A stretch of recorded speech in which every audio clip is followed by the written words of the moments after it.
I rather adjust my fee in order for them to pay from their own pocket than to go through all the hassle of the paperwork and the insurance company. Hello and welcome to Beauty in the Biz, where we talk about the business and marketing side of plastic surgery. I'm your host, Catherine Maley, author of Your Aesthetic Practice, What Your Patients Are Saying, as well as consultant to plastic surgeons to get them more patients and more profits. Now, today I have a very special guest from out of the country. It's Dr. Gabriel Garza. Now, he specializes in ocular plastic surgery for the past 24 years, and he's in private practice located in San Pedro, Mexico. Now, Dr. Garza completed his medical training at Monterrey University and then specialty training in ophthalmology at the Hadassah Medical Center of the Hebrew University of Jerusalem in Israel, and then completed a second specialty in ocular plastic surgery at the prestigious Massachusetts Eye and Ear Infirmary of Harvard University in Boston. Now, he's been awarded scholarships by the Mexico Foundation at Harvard, the Mexican Council of Science and Technology, and the General Scholarship Council of Harvard University. For years, Dr. Garza has given back by training young ophthalmologists and is a volunteer surgeon providing altruistic care for eyelid, tear duct, and orbital problems to those communities in need. Dr. Garza, welcome to Beauty in the Biz. Hi, Catherine. How are you? I'm glad to be here with you. I'm so glad to have you. So tell me, why ocular plastics? That's an extreme specialty. How in the world did you end up with that? Well, I went through medical school liking every subject that I went through: gynecology, pediatrics, neurology. I was fascinated by each specialty. And I decided to go into a surgical specialty because I wanted to be in the OR. And then I kind of realized that I wanted to help people look better. And the obvious choice is plastic surgery. But I liked ophthalmology because of the technology involved, because of the lifestyle, the cleanness of the procedures, the finesse. And so I went into ophthalmology actually knowing that I wanted to be an eyelid surgeon and do cosmetic surgery, even before starting residency. Oh, okay. And then I take it you grew up in Mexico? I grew up in Mexico, yes. Monterrey is the third largest city in Mexico. It's a well-developed northern city.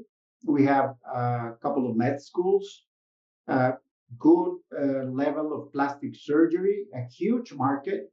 And yes, I grew up here. I went to med school here. And then I traveled and lived in Israel, in Jerusalem, for 3.5 years, where I did my ophthalmology residency. What was that experience like? Amazing. I would say it's not for everyone because of the the distance. That was back in 94, Emails were only starting. No cell phones, no internet yet, almost like, and but I wanted to do the best I could do in my training. And an ophthalmologist who was at the time probably the most prestigious ophthalmologist in the city told me he trained there. So I approached him and he told me, look, you can go to a Mexican program. And I was actually already admitted to a Mexican program. But if you want to do something elsewhere and maybe try to go to the US at some point, maybe for your fellowship, you should go to Israel. And that's what I did. And Israel has a huge scientific community. Doctors there are people who are really accomplished. I was very fortunate to work around very talented people who were 5-6 years older than I was. Some of them with PhDs. Of course, many of them are military officers. So that they are very serious. At the same time, the medical degree, the medical way people are treated there is paramount. It's very, very high level. And then how did you end up in the US?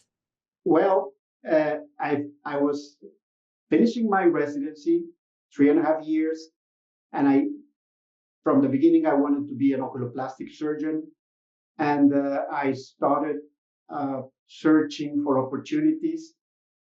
I knew that if I wanted to go to the US, I had to go through some examinations to have my degree proved. So first I applied in Israel and I was accepted. Then I was recommended to go to Brazil, and I had a place there in Brazil in a big university, a big oculoplastic department.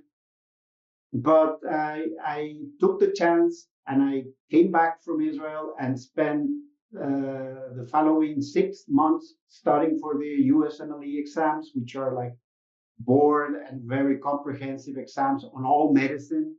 And after being in ophthalmology for 3 and 4 years, I had no recall of medicine.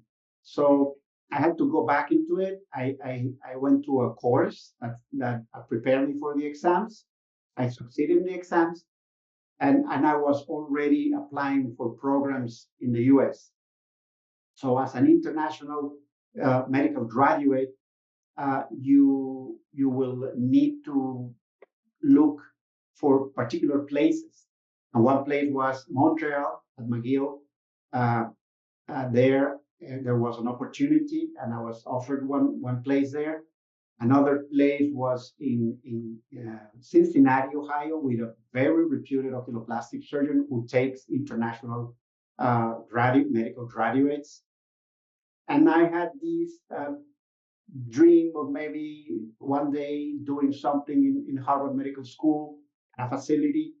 And I approached my then boss, who was an ophthalmologist, and he said, I want you to join my practice.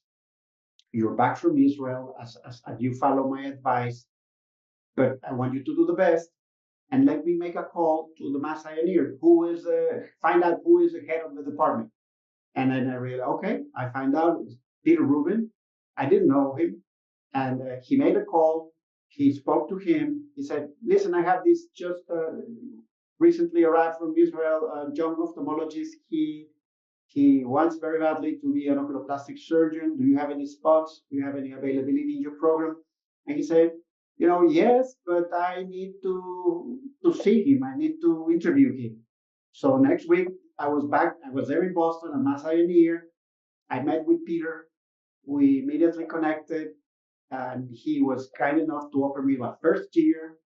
And after a few months of the first year in training, I got a second year. So I ended up having 2 years in clinical fellowship in Boston with Peter Rubin.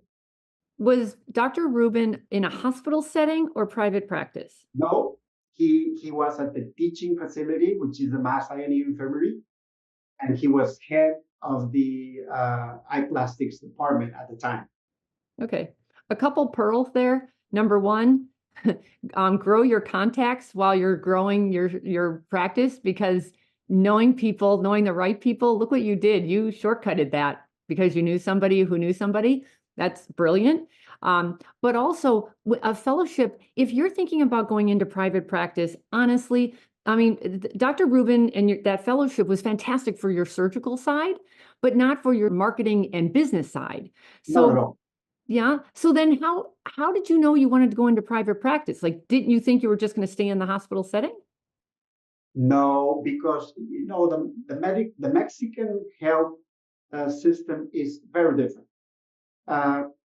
Once you go into a private medical school, you are way off thinking that you're going to go into private medicine. Here in Mexico, there's a big gap between both government managed and private practice, and most would or aspire to be in private practice, and that's what I was aiming from the beginning. There was no question for me. What I sure wanted to do is is going to academic medicine, which I did for 15 years. Yes, the experience as Mass Pioneer was very comprehensive, top level. Again, I was surrounded by very talented people. These residents, I was supervising, because at one point I started supervising residents in the Mass Pioneer Ophthalmology department that went through the eye plastic service, were with me, and we were operating. I had surgical privileges, and so I had access to everything that I could want to. We did rounds at Mass General Hospital. We worked with facial plastic surgeons. We worked with very talented ENT specialists. You name it. It was honestly a lifetime experience. And so I came very motivated. But I thought that, this diploma with the nice, elegant logo there will make the rest for me.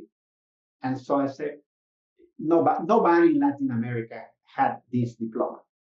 And so I said, this shouldn't be a problem. It's just time, maybe a year. And it didn't turn out that way. Nor it never does. Wait, so now you go back to, you've been in Israel, you've been in Boston, now you're going back to Mexico to start a practice? And so what was that journey like? Because if you, is your private practice, I mean, ours here in the US, reimbursement is horrendous. It's just awful. That's why so many surgeons I work with and so many on the podcast just give up. They just want to go private because they can't make any money within reimbursement. It's just the reality, or they try to balance both. But is it like that in Mexico? So you're almost forced to go private? How does it work there? Yes, there is a big medical system that takes care of the vast majority of the population, but it's not great. Sadly, it doesn't cover, not to say specialties, minus my subspecialty, which is something very subspecialized. We need eye doctors. We don't need eyelid doctors. Eyelid doctors, what for? But in any case, knowing the Mexican health system, I was aimed for private practice, to join maybe a group practice, which I did. This prominent ophthalmologist that I was telling you about, who opened doors for me, first to Israel, where he was trained, then by a phone call, Boston. He had me in his aim to join him and be the eye plastic surgeon in his department. He at the time was the head of the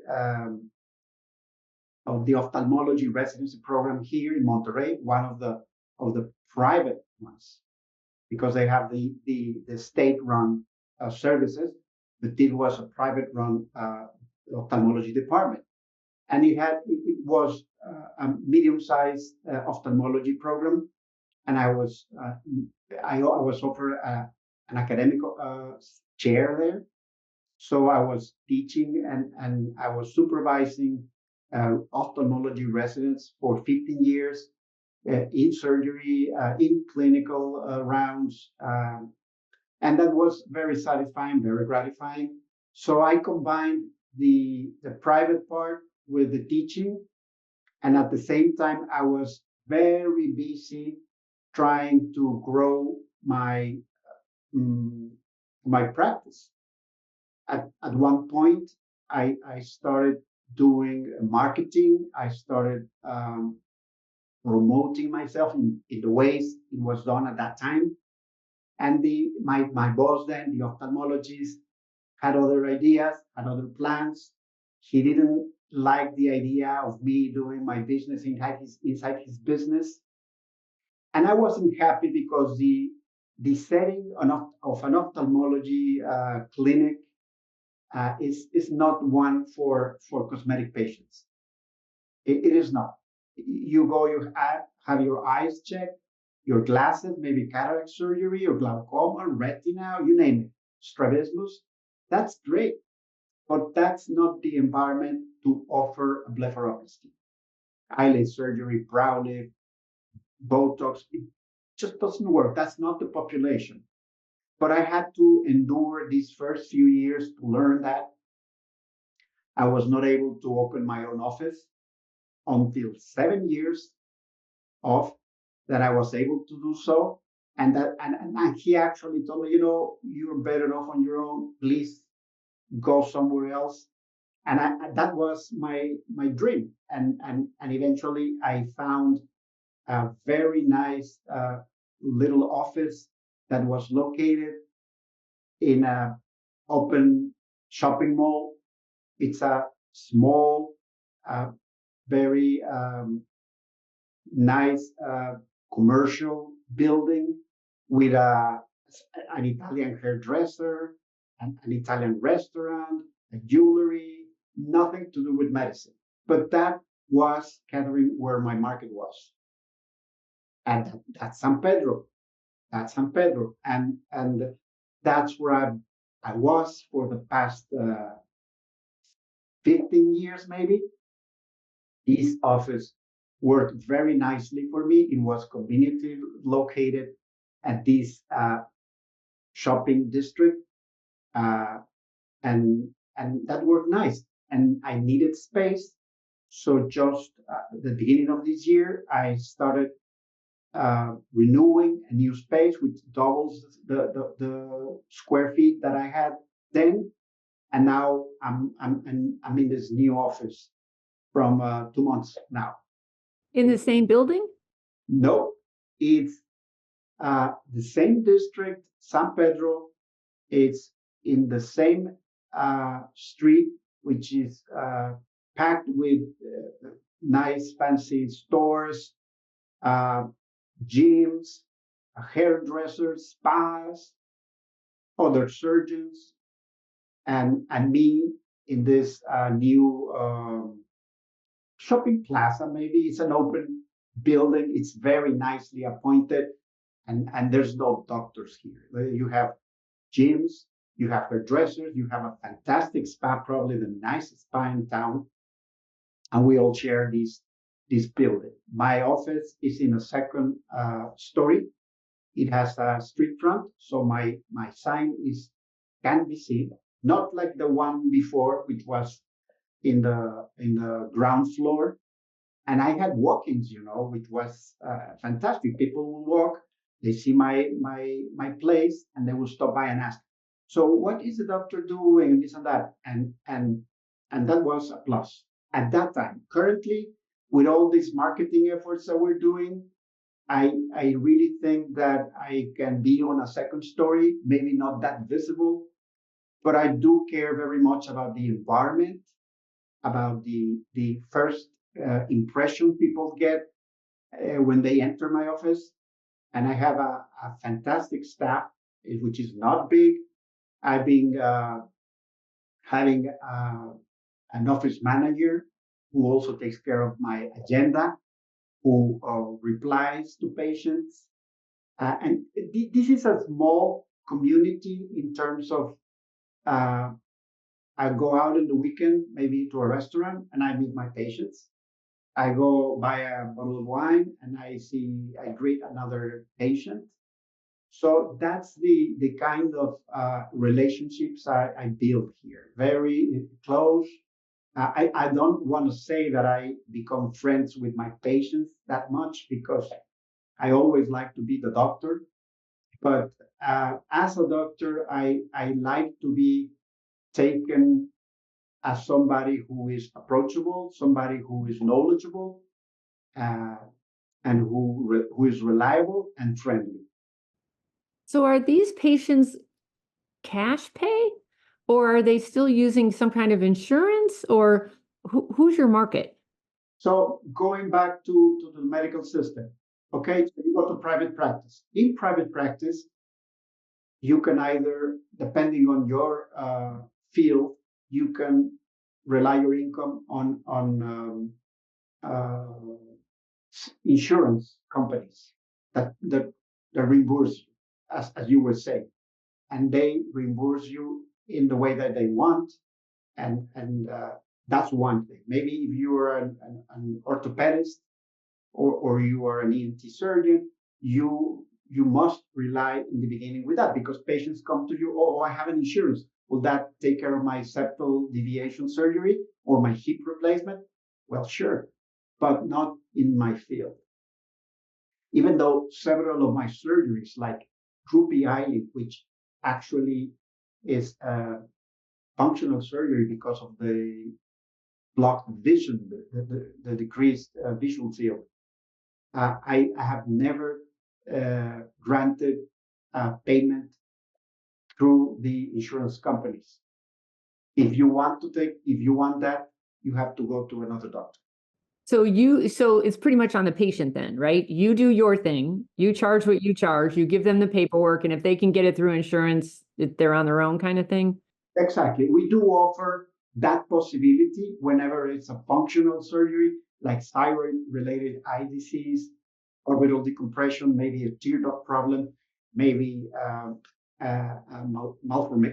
orbital malformation, or something that's functional, and that maybe the insurance company will refund, but that should be done through the patient side. We help them with the paperwork, and that's it. We ask patients to pay, and we have our own fees. Boy, if you have the demographic who can pay for that themselves and deal with their own insurance, that's the way to go. I mean, in America, we're just so used to insurance.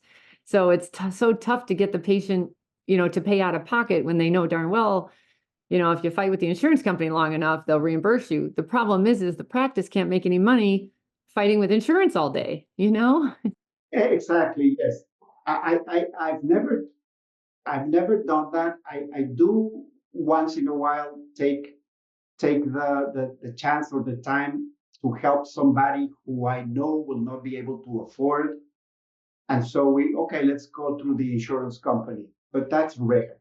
I rather adjust my fee in order for them to pay from their own pocket than to go through all the hassle of the paperwork and the insurance company reimbursing me in 6 weeks or 8 weeks or so. Right. What's been the biggest mistake you've made being in your own practice? Like, do you think the first floor, the ground floor, was like the right way to go and you're sorry you went to the second floor? Not really, not at this point in my practice. I think I can afford to be in a space that it has no storefront.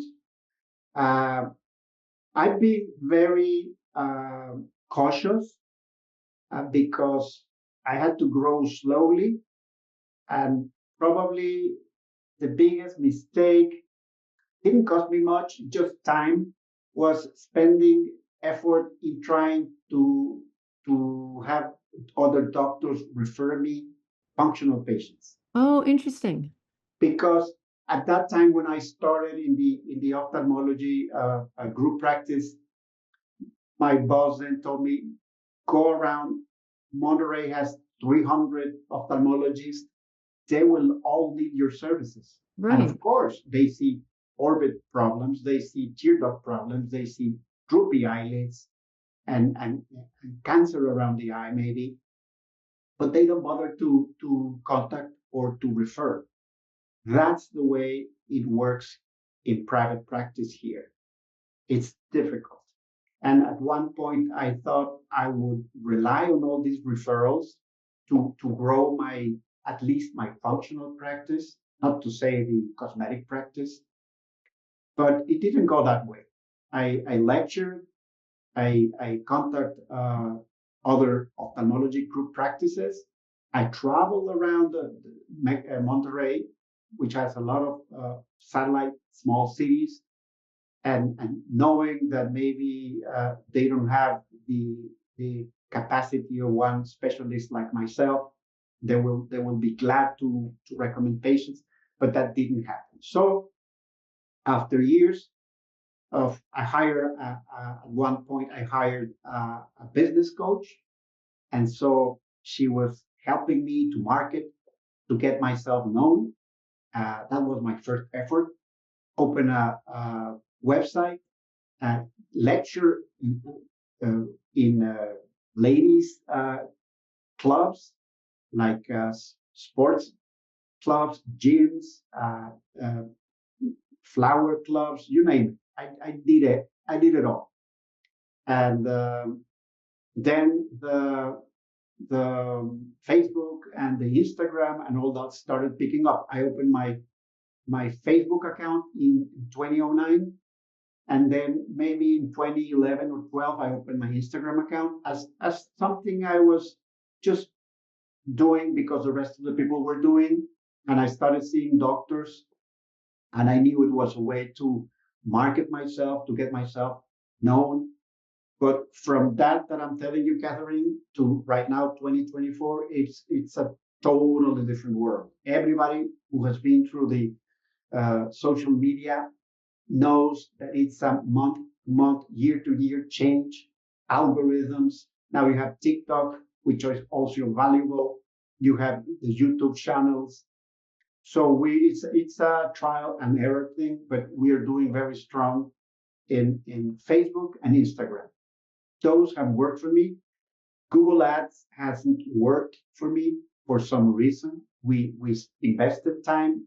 We did work in it. We researched, but speaking to my agency, which now runs all these efforts, we're sticking to Instagram, Facebook, and we're planning to go into TikTok soon.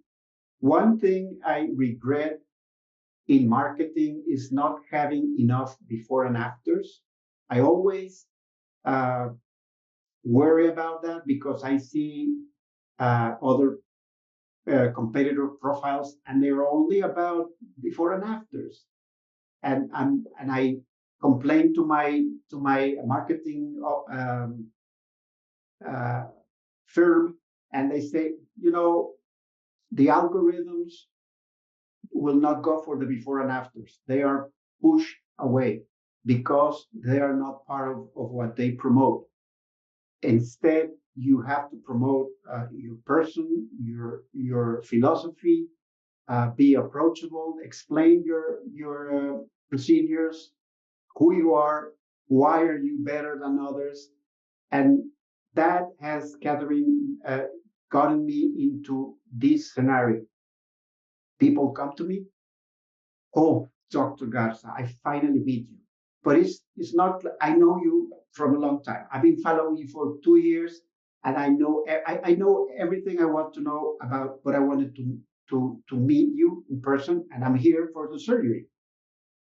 That before, Catherine, was only one thing you will get from mouth to mouth, which I do get, but mouth to mouth, of course, is inexpensive, but it's very slow. Very slow. And the way I am doing social media, I think, keeps with my philosophy of being professional, but not being uptight, not being distant, being warm. I would like to come across as someone who can be trusted. The eyes, is something. Breast, buttocks, even ears or nose are something. But when people sit and they speak about their eyes, there's something there, and they tell me often, this is a repeating story. Oh, my plastic surgeon did my breasts, and then he did my tummy tuck, and then he did the neck, but my eyes, no. And even though I rely on him and he's great, I came to you because you're an eye specialist. That is, Catherine, what stands out in us oculoplastic surgeons, and we must profit from it. The consumer will pay dearly for that specialty, especially the eyes. We only have 2 of them, and we don't want anything to go wrong with that. So you have a wonderful, everyone has a population of people who care a lot more about the result than they do about the price. and they want to go to a specialist. So I think you're perfectly positioned for that. Although I think your ad agency still needs before and after photos.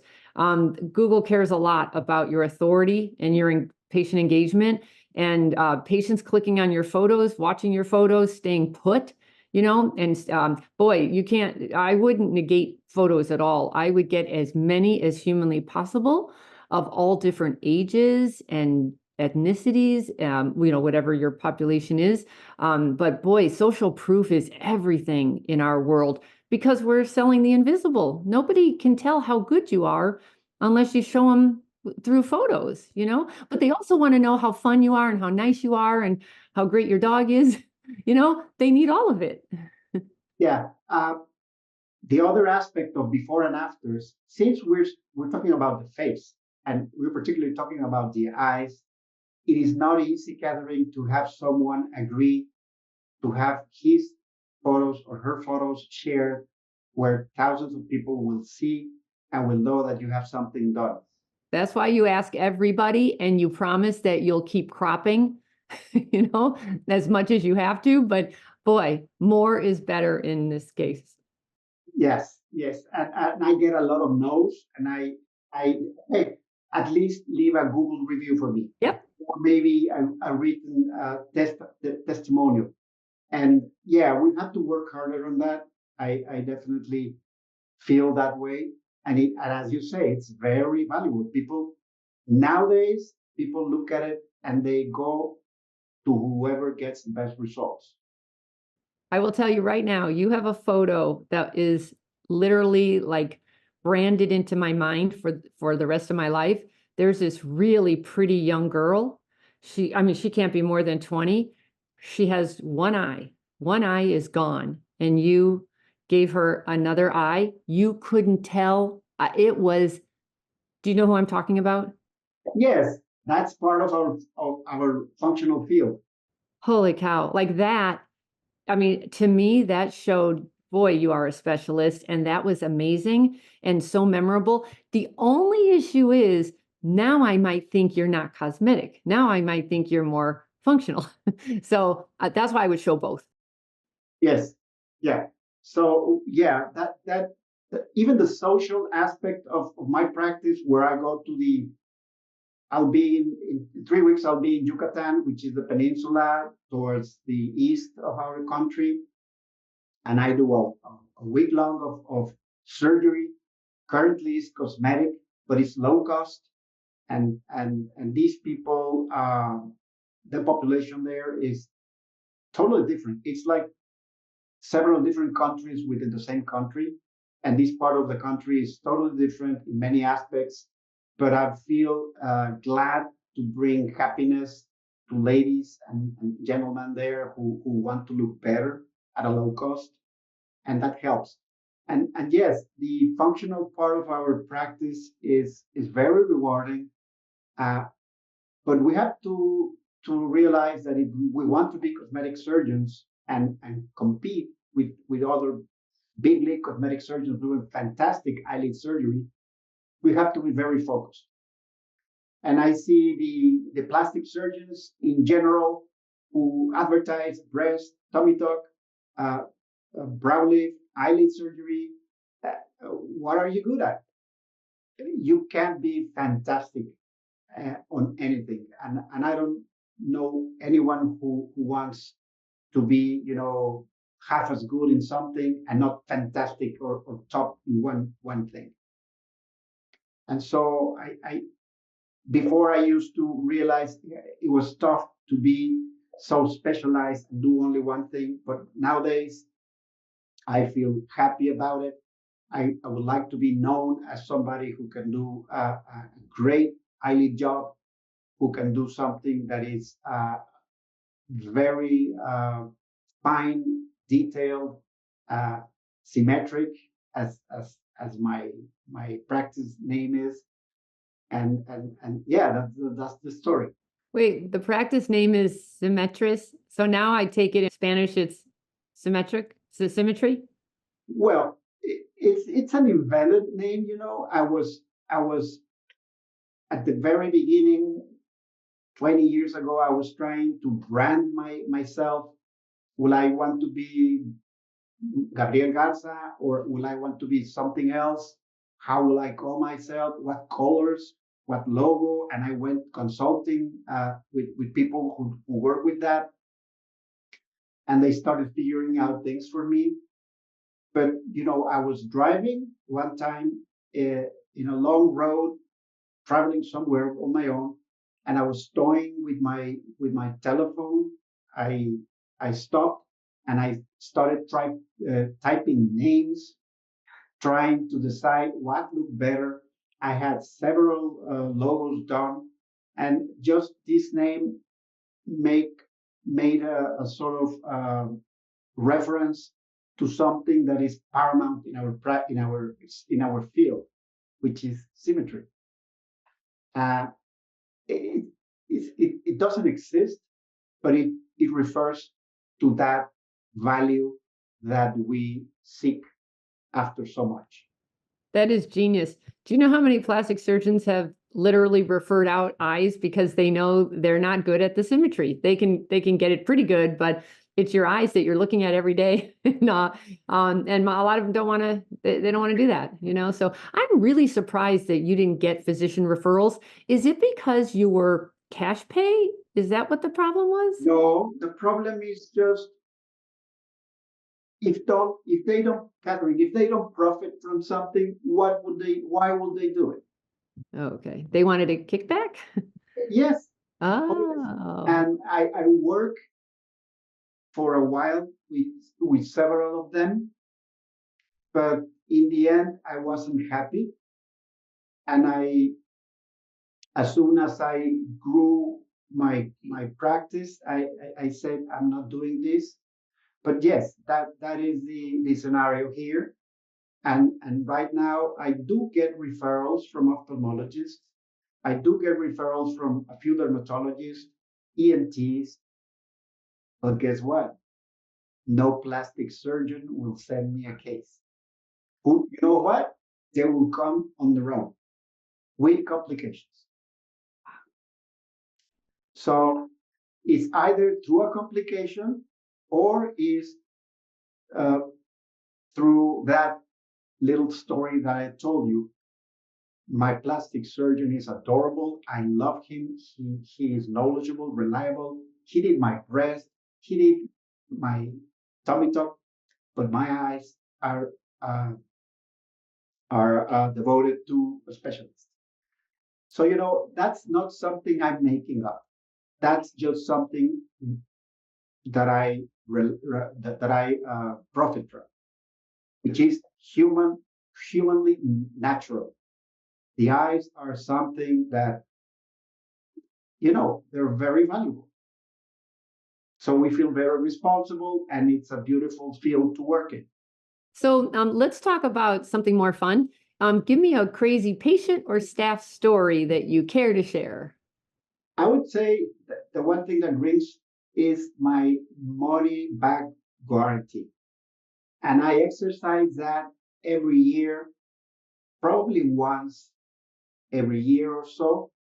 And that is maybe crazy, but that is reality. When somebody, Catherine, is not satisfied, not to say very happy, and they complain, and I maybe do a touch up, which I do often. I speak about 15-20%, depending on the case. I sometimes will go up to 30% chance of a touch up or an enhancement little procedure.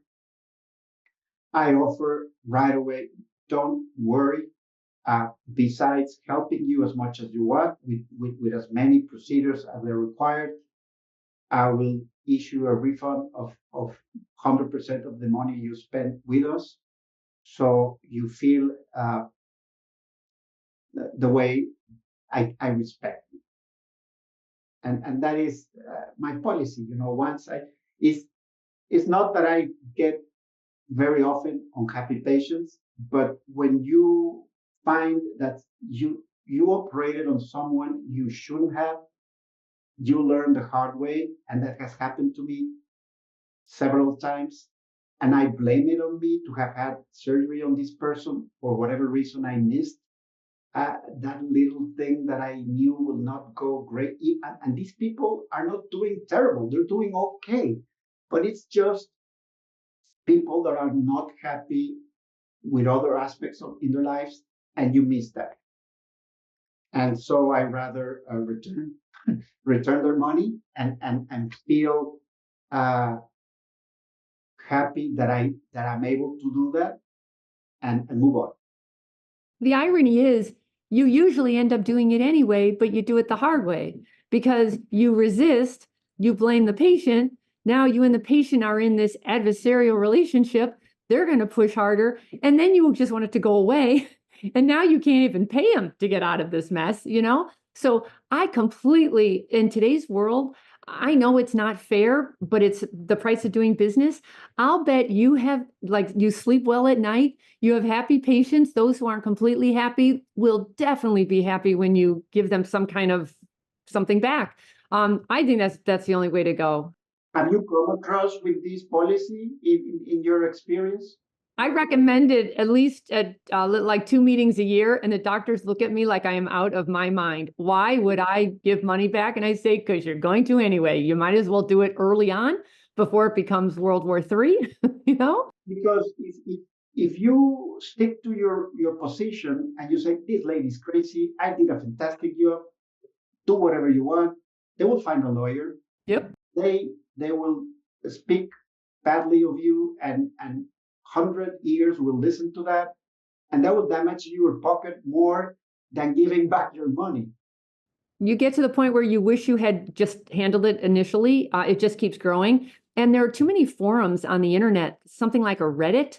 A Reddit, it's a forum that consumers go to, and they can take you down so fast, and they'll all pile on with each other. And it's a real negative kind of environment. But boy, it's for people who want to complain because nobody else heard them. So I just don't think we're in the position anymore to not take the responsibility. Like, I have to do it. Everyone does. Everyone is in business, and you have to decide your principles. If I think I am good at what I do and I charge a lot for it, then I should be backing it up. You know, we all should. And sometimes it doesn't work out, but look at all the times it did work out. And you're playing much more of a quality game versus a quantity game. So I guarantee the couple times you've had to do that have paid off 10 times what you've gotten on the positive side of offering that. Yeah.